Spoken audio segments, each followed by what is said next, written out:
اعوذ باللہ من الشیطان الرجیم، بسم اللہ الرحمن الرحیم، الحمد للہ والصلاۃ والسلام علی اہلہا اما بعد۔ الہیات فکری اور عملی کے عنوان سے پیام بعثت میڈیا کے پلیٹ فارم سے ایک مرتبہ پھر آپ کی خدمت میں حاضر ہیں۔ ہمارے ساتھ پہلے کی طرح ایک مرتبہ پھر جناب محترم ڈاکٹر کوثر علی صاحب مہمان ہیں بہت شکریہ، اور اس موضوع پر گفتگو کرنے کے لیے حاضر ہیں۔ جزاک اللہ۔ پچھلی قسطوں میں ہم نے خدا شناسی کی اہمیت، یعنی الہیات کی اہمیت، خدا کو جاننے کی ضرورت، اس کی اہمیت، اس کا ہدف، اس کا فائدہ، اور اس کے مقابلے میں خدا کو اپنی زندگی سے نکال کر جو دیگر مکاتب بنے ہیں اور ان مکتبوں کے پیروکاروں میں جو اس کا رزلٹ آیا ہے اس پر گفتگو کی ہے۔ اب ہم پچھلی قسط سے عملی طور پر اس خدا شناسی میں وارد ہو چکے ہیں کہ یہ جو خدا شناسی حقیقی ہے اس کا فائدہ کیا ہے، اس کے کیا سٹیپس ہیں، کیا قدم ہیں جو ہمیں اٹھانے ہیں تاکہ ہم خدا شناسی کر سکیں، یعنی خدا کو پہچان سکیں، خدا کے قریب ہو سکیں۔ اسی سلسلے گفتگو میں سے آج کا جو سوال جو آج کی اس قسط میں پوچھا جا رہا ہے اور پوچھا جائے گا، وہ سوال یہ ہے، اور وہ سوال بھی بہت عام ہے، بہت محسوس ہے، ہر شخص کے ذہن میں وہ سوال آتا ہے، اور وہ یہ ہے کہ یہ جو ادیان الہی خداوند متعال کی طرف سے آئے ہیں، یہ جو آسمانی کتابیں خداوند متعال نے بھیجی ہیں، انبیاء کا جو سلسلہ بھیجا ہے، ان کے مخاطب کون ہیں؟ آیا کیا اس کے مخاطب ایک خاص علاقے کے لوگ ہیں؟ بالخصوص مکتب اسلام، یعنی دین مبین اسلام کے جو آخری دین ہے اور جس کے پیغمبر یعنی ہمارے نبی صلی اللہ علیہ وآلہ وسلم بھی آخری نبی ہیں، نبی آخر الزمان ہے، اور ان کے بعد کوئی اور نبی نہیں آئے گا، اور یہ سلسلہ ہدایت قیامت تک چلنا ہے۔ تو کیا بالخصوص اس دین اسلام کے مخاطب کون لوگ ہیں؟ کیا تمام انسانیت مخاطب ہے؟ اس جہان میں، اس دنیا میں رہنے والے ہر خطے میں، ہر قریے میں، ہر گوشہ و کنار میں رہنے والے لوگ کیا اس کے مخاطب ہیں؟ اور کب تک کے لوگ مخاطب ہیں، یعنی پہلی صدی، دوسری صدی یا قیامت تک؟ یہ بڑا اہم سوال ہے جو ہر عام انسان کے ذہن میں بھی آتا ہے، حتیٰ کہ عام مسلمانوں کے ذہن میں بھی یہ سوال آتا ہے۔ اس محسوس اور اہم سوال پر تمام مکاتب فکر نے گفتگو بھی کی ہے، متکلمین نے اس پر گفتگو کی ہے، فلاسفہ نے اس پر گفتگو کی ہے، عرفاء نے اس پر گفتگو کی ہے، مفسرین و محدثین نے اس پر گفتگو کی ہے، لیکن اس کو بڑے ہی محسوس انداز میں تاکہ عام لوگ اس کو سمجھ سکیں، اس موضوع پر گفتگو کرنے کے لیے ہم ایک مرتبہ پھر جناب محترم ڈاکٹر کوثر علی صاحب کو زحمت دیتے ہیں کہ جزاک وہ بڑے ہی محسوس انداز میں اور عام فہم طریقے سے اس بڑے ہی اہم اور کلیدی سوال کا جواب آپ ناظرین کو عنایت فرمائیں۔ بہت شکریہ الوی صاحب۔ اعوذ باللہ من الشیطان الرجیم، بسم اللہ الرحمن الرحیم، وبہ نستعین، وصلی اللہ علی محمد وآلہ الطاہرین، اللہم صل صلی علی علی محمد محمد وآل وآل محمد محمد وعجل وعجل فرج۔ فرجہم، هو الاول والآخر والظاہر والباطن وہو بکل شیء علیم۔ بہت ہی اہم اور خوبصورت سوال۔ بلاخص ہم اپنے موضوع پہ اگر فوکس کریں جی تو سوال یہ بنتا ہے دقیق کہ آیا خدا شناسی کا مخاطب فقط اور فقط عقلاء ہیں، جی عرفاء ہیں، جی جی فلسفی ہیں، معاشرے کے پڑھے لکھے افراد ہیں، یا سب کے سب مخاطب ہیں؟ جی بالکل اصل سوال یہ کہ دین چونکہ وسیع تر ہو جائے گا، لیکن ہمارا موضوع جیسا کہ آپ نے بیان فرمایا کہ ہمارا موضوع خدا شناسی ہے، خدا کی معرفت ہے، تو خدا شناسی کا جو موضوع ہے وہ آیا کن انسانوں کے لیے ہے اور کیوں ضروری ہے؟ سب سے پہلی بات کہ تمام جو ہیں انسان خداوند متعال کی مخلوق ہیں، اور پروردگار عالم نے اپنی فطرت پہ ان کو پیدا کیا ہے۔ بے سورہ بالکل روم بے کی آیت شک نمبر 30، فطرت اللہ التی فطر الناس علیہا، بالکل سب مخاطب ہیں۔ جی جی جب انسان بلوغ فکری کی طرف بڑھتا ہے تو اس کے لیے کہا گیا ہے کہ وہ خدا شناسی اس پہ واجب ہے، جی اور وہ کسی کی تقلید نہیں کر سکتا بالکل بالکل کہ میرے چونکہ والد مواحد ہیں اس لیے میں بھی خدا کو مانتا ہوں، بالکل بالکل یا چونکہ میرے مرشد جو ہیں، میرے رہبر جو ہیں وہ خدا شناس ہیں لہٰذا میں بھی، میرا معاشرہ چونکہ خدا شناس ہے حتیٰ تو یہ بھی کہ میں امیر المومنین کا ماننے والا ہوں لہٰذا میں مواحد ہوں، یہ بالکل تقلید ہے۔ بالکل بالکل لہٰذا یہ تقلید نہیں ہے۔ کیوں امیر المومنین مواحد مولا المواحدین ہیں؟ جی اس کی علت کو سمجھنا ہے۔ بالکل بالکل بس یہاں پہ ناظرین اور ہمارے جو سامعین ہیں ان کی توجہ مبذول کروانا چاہوں گا کہ یہاں پہ تقلید نہیں ہے، بلکہ کیا ہے؟ دلیل، استدلال، جتنا آپ کا استدلال مضبوط ہوگا اتنی آپ کی معرفت بڑھے گی. بے کیوں شک سید الشہداء علیہ السلام جو ہیں وہ توحید ناب میں فنا ہیں، غرق ہیں؟ کیوں سید الساجدین جو ہیں وہ کیا ہیں؟ افتخار العارفین ہیں، بے وہ شک خدا کی معرفت کے عروج پہ ہیں. جی جی بنا برئین تقلید نہیں ہے، بلکہ یہاں پہ ہمیں علت کو تلاش کرنا ہے، اور اس علت کو، اس دلیل کو تلاش کرنا ہر انسان کا ایک مرتبہ وجودی ہے. سادے الفاظ میں ہر انسان کا ایک مرتبہ علم ہے جس بالکل کے مطابق وہ دلیل دیتا ہے. جی بالکل اگر بوڑھی اماں سے پوچھیں گے تو وہ چرخے کی مثال دے دے گی، میں چرخہ کاٹ رہی ہوں تو پورا نظام چل رہا ہے لہٰذا میں خدا شناس ہوں. بالکل بالکل ایک کسان جو کھیتی باڑی کر رہا ہے اس سے اگر خدا شناسی کی دلیل پوچھیں گے تو وہ کیا کہے گا؟ جی جی بیسیوں بالکل دلیلیں دے گا. ایک کہے گا دیکھیں میں ہل چلا رہا تھا تو ہل چل رہا ہے، اب رک گیا ہوں تو نظام ہی رک گیا ہے. بارش وہ برساتا ہے، اس کا فضل ہوتا ہے، بادل وہ لے کے آتا ہے. لہٰذا ہر ایک کی اپنی اپنی، لہٰذا ہر ایک انسان مخاطب ہے. جی یہ نہیں کہہ سکتے کہ محلے کا جو مولوی صاحب ہے اس کی ذمہ داری ہے کہ خدا شناسی کا کام اس نے کرنا ہے، جی جی باقی صاحب جو ہے معاف ہیں. بالکل بالکل یا مثلاً میرے والد جو ہیں وہ کیا ہیں؟ عارف ہیں. بالکل ہو میرے چچا جو ہیں وہ کیا ہیں؟ وہ فلسفی ہیں. لہٰذا ان کی خدا شناسی جو ہے بہت اعلیٰ ہے اور مجھے معاف ہے. نہ، ہر انسان اس کا مخاطب ہے. کیوں کہ وہ ایک خاص فطرت پہ پروردگار عالم نے پیدا کیا ہے، اور اس کی خدا نے ذمہ داری یہ لگائی ہے کہ وہ معرفت کے ذریعے سے خدا کے قریب ہو، یعنی بالکل خدا کا قرب حاصل کرے. بس کسی کو بھی، کسی ایک، سوائے اس کے کہ اب وہ ہے ہی اس میں عقل نہیں ہے، وہ مجنون ہے، وہ بالکل بچہ بالکل ہے، بالکل وہ رفع القلم جس کو ہم کہتے ہیں جی اپنی بالکل جی طالب بالکل علمانہ زبان میں. باقی سب کے سب دکاندار ہے، سبزی بالکل بیچ رہا ہے، بالکل برف بالکل بیچ رہا ہے، گوشت کاٹ رہا ہے، جو کچھ بھی کر رہا ہے، سب پہ واجب ہے کہ ایک حد تک خدا شناسی رکھتے ہوں. اپنی عقل کی سطح کے مطابق خدا کو جانے. ہاں، یہ نہیں ہو سکتے کہ چونکہ ہمارے بڑے یا ہمارے رہبر یا ہمارے امام جو خدا شناس ہیں تو ہمیں خدا شناسی کی ضرورت معاف نہیں ہے. ہے. لہٰذا اور متعدد دلیلیں دی جا سکتی ہیں، اور سب سے محکم دلیل آپ کی خدمت میں ہم نے عرض کر دی کہ سب انسان کمال چاہتے ہیں. دوسری دلیل، ہر انسان جو ہے وہ کمال چاہتا ہے، اور کمال کا پہلا مرتبہ شروع ہی اس وقت ہوتا ہے جب وہ خدا کی معرفت حاصل کرے. خدا کی معرفت یعنی کیا؟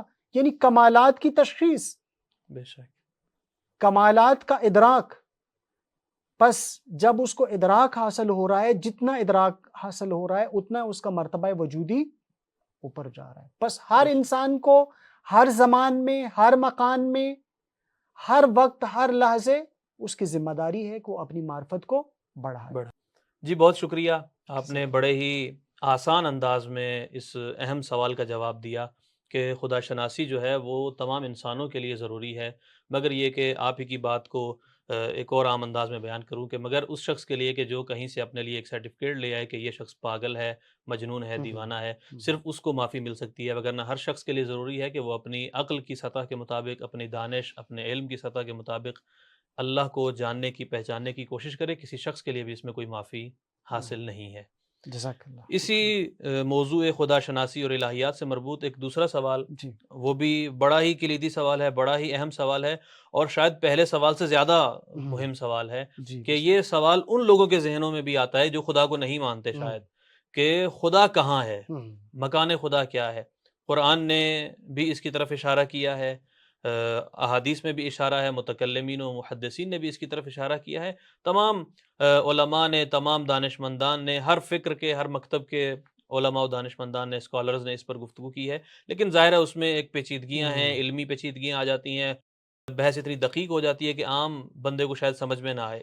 اس سوال کو بھی عام انداز میں ذرا عام لوگوں کے لیے، ہمارے مخاطبین کے لیے سمجھانے کی کوشش کیجیے کہ بہت خدا کا شکریہ. مکان کیا ہے، اور اگر ہم اس کو کسی ایک جگہ پر مان لیں تو اس کا نقص کیا ہے، اس کا نقصان کیا ہے، اس میں خدا میں کیا کمی آ جاتی ہے اس قاعدے کی وجہ بہت سے. شکریہ. بہت ہی خوبصورت سوال ہے. اگر میں مختصر انداز میں آپ جی کی خدمت میں عرض کروں کہ خدا کہاں ہے، تو یہ تمام ادیان، تمام مذاہب اور تمام جو مکاتب ہیں جی فلسفی ہوں، عرفانی ہوں، کلامی ہوں، ان کا بنیادی ترین موضوع ہے جی بالکل خدا بالکل کہاں ہے۔ چونکہ انسان بالفطرہ، جی فطرت کے اعتبار سے خدا شناس ہے جی اور خدا پرست ہے۔ جی بالکل اب وہ یہ چاہتا ہے کہ جس کی میں بالفطرہ پرستش کرتا ہوں اور جس کی معرفت کا ایک درجہ مجھے بالفطرہ حاصل ہے، میں اس کو تلاش کروں وہ کدھر ہے۔ جی بالکل لہٰذا آپ نے دیکھا کہ تاریخ میں ملتا ہے کہ لوگ جو ہیں گھروں سے نکل پڑے، لوگوں نے محلات چھوڑ دیے، جی بالکل شہزادوں نے، عطا تاریخ میں ملتا ہے کہ شہزادے نے اپنی پوری زندگی جو ہے وہ کیا کی، جو شاہانہ زندگی تھی اس کو خیر باد کہہ دیا، جی کہا بالکل کہ میں حقیقت کی تلاش میں نکلنے۔ ٹھیک حقیقت یعنی حقیقت، سب سے وہی بڑی اس کائنات کی حقیقت ذات باری تعالیٰ بالکل ہے، اور حقیقت باقی واقعیت حقائق اصلی جو ہیں وہ خدا کی ذات سے مربوط ہیں۔ جی بالکل تو سب سے بڑی اس کائنات کی حقیقت جو ہے وہ ذات خداوند متعال ہے۔ جی ہم بے نے شک دیکھا کہ بڑے بڑے عرفاء جو ہیں وہ ایک مسجد میں، ایک معبد میں، ایک کلیسا میں، ایک کنیسہ میں اپنے آپ کو محدود کر لیتے ہیں، جی صحراؤں میں نکل جاتے ہیں، جنگلوں میں نکل جاتے ہیں۔ کیا ان کو کیا مشکل ہے؟ وہ کہتے ہیں ہمیں خدا چاہیے، بالکل میں بالکل خدا کو ڈھونڈنا چاہ رہا بالکل ہوں۔ بالکل لہذا سوال بہت اہم ہے اور اس پہ تفصیلی بحث ہے، لیکن بہت ہی مختصر انداز میں اگر آپ کی خدمت میں ہم عرض کریں کہ خدا کوئی ایسا وجود نہیں ہے کہ جو کسی ایک مکان پہ جی ہو۔ فرض کریں کہ خدا کو اگر آپ نے ایک مکان میں محدود کر دیا تو اس کا مطلب ہے کہ وہ ایک جہت میں ہے۔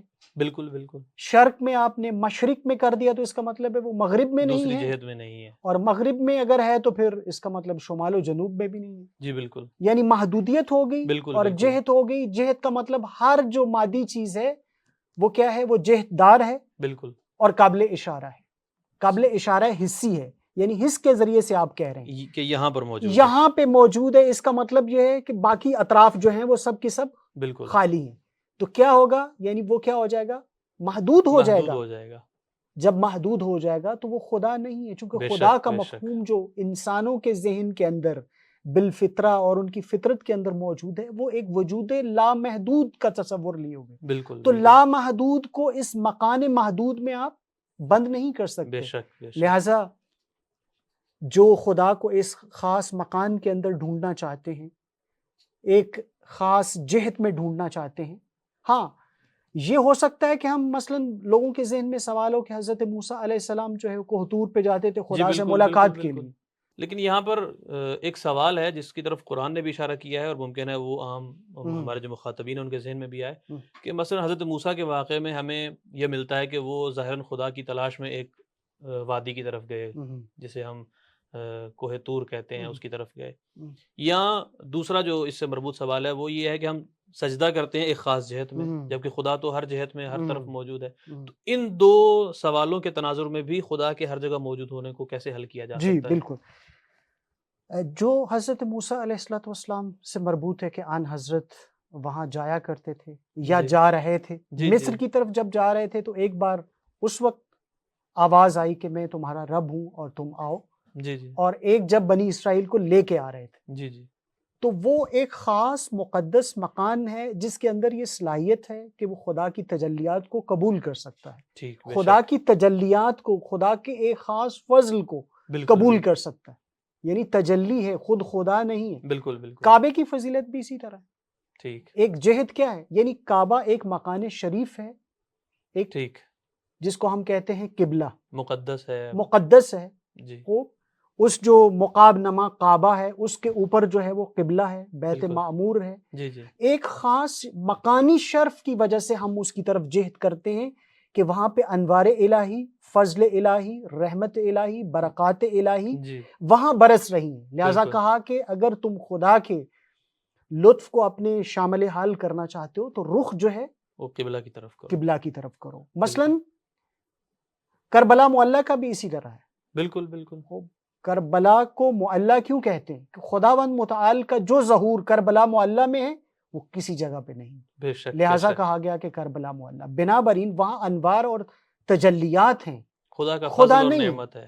جبکہ خدا ایک وجود لامحدود ہے. بالکل اینما تولوا فثم، وجہ اللہ، تم جہاں بھی منہ پھیرو گے وہیں پر وہاں خدا پہ خدا کو پاؤ گے، جہاں جی بھی بے شک مڑو گے تم خدا کو پاؤ گے. بے شک وَهُوَ مَعَكُمْ اینما کنتم، وہ تمہارے ساتھ ہے بے شک بے شک تم جہاں بھی ہو.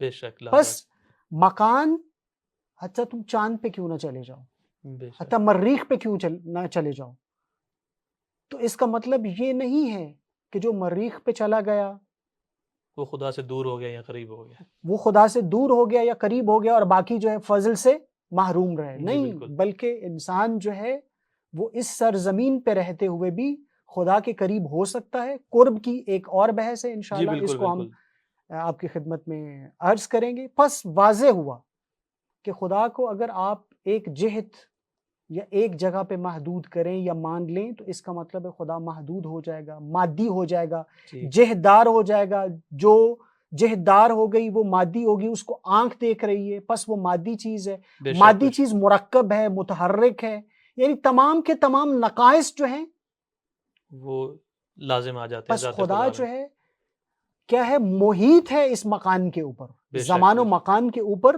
محیط ہے محیط ہے، نہ کہ اس کے اندر ہے. بے اس شک کا خالق ہے، نہ کہ اس کا محتاج ہے. بے بس شک بے کبھی شک بھی جو ہے ناظرین خدا کو کسی مکان میں تلاش کرنے کی کوشش نہ کریں. مثلا خود ہم اپنی اگر مثال لیں، میں ہوں اور میرا جسم ہے، معرفت نفس کے ذریعے سے خدا سے ہم پہنچ جائیں اسی سوال کے ذریعے سے. یہ میں ہوں، یہ میرا جسم ایک خاص زمان و مکان کے اندر محدود ہے. بے آپ شک کا جسم ایک زمان و مکان مکان کے اندر جی جی محدود ہے. مرنے کے بعد جو ہے وہ اس کو منتقل کر دیا جاتا ہے قبر کے اندر. جی جی وہاں پہ میں نہیں جاتا ہوں، بلکہ کیا کہتے ہیں، فلاں کا جو جسد ہے، وہاں جی کا جی جو بالکل جسد بالکل خاکی ہے اس بالکل کو وہاں پہ دفن کر، مجھے نہیں دفن کرتے بلکہ میرے جسد میرے خاکی جسم کو کرتے ہیں. بے شک بے شک بس دیکھیے خدا کی میں تجلی ہوں، میں بھی ایک خاص مکان میں نہیں ہوں. ہاں، اس جسم سے میرے نفس کا اور میری روح کا ایک خاص رابطہ ہے. بے شک خوب، جبکہ میری بہت ساری چیزیں جو ہیں وہ مکان کے اندر نہیں ہیں. بالکل ہاں، بالکل مکان سے مربوط ضرور ہیں. جی پس ہم اگر معرفت نفس کے ذریعے سے بھی پہچاننا چاہیں تو ہمیں پتہ چلتا ہے کہ خدا تو خدا ہے. بعض چیزیں انسان سے ایسی چیزیں مربوط ہیں جو ایک خاص مکان میں آپ تلاش نہیں کرتے. مثلا آپ کا علم کہاں ہے؟ بے شک اگر جی آپ سے پوچھا جائے آپ کا علم کہاں ہے، علم ہمارا مغز میں تو نہیں ہے، جی بلکہ مغز ہمارا جو ہے، ہمارا جو برین ہے وہ ایک ٹول ہے.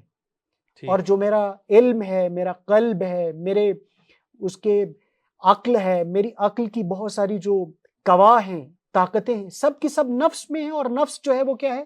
وہ مکان کے بغیر ہے. بے ہاں، شک مکان سے مربوط ضرور ہے لیکن مکان کے اندر نہیں ہے. جی شکریہ جزاک. جی بہت شکریہ.